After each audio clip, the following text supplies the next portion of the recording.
با سلام. امروز 19,400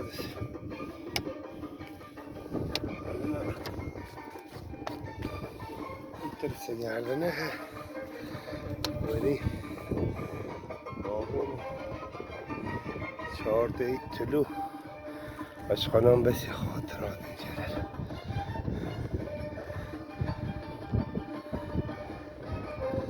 شوف على يمكن دحسون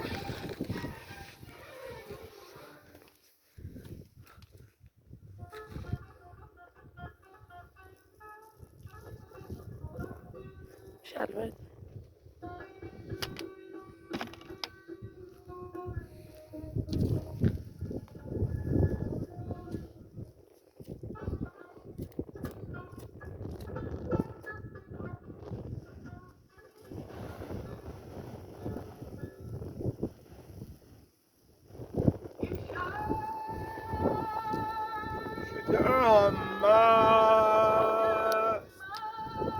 که مستانه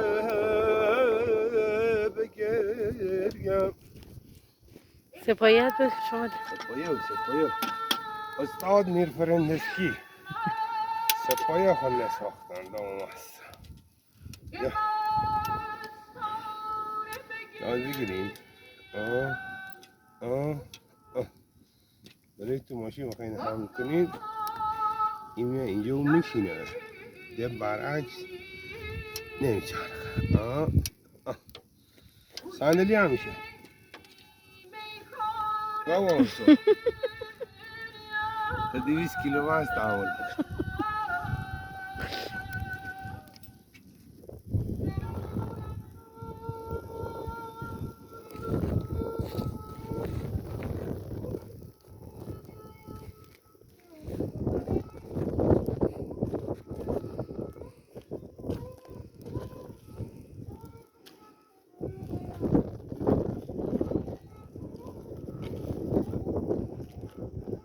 گلو گل درختیه که ما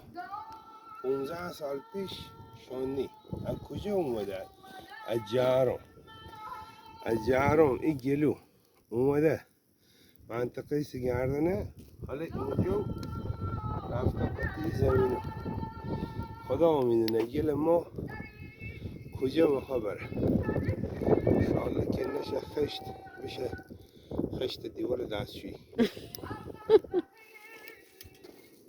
یم کام تو رانسنه که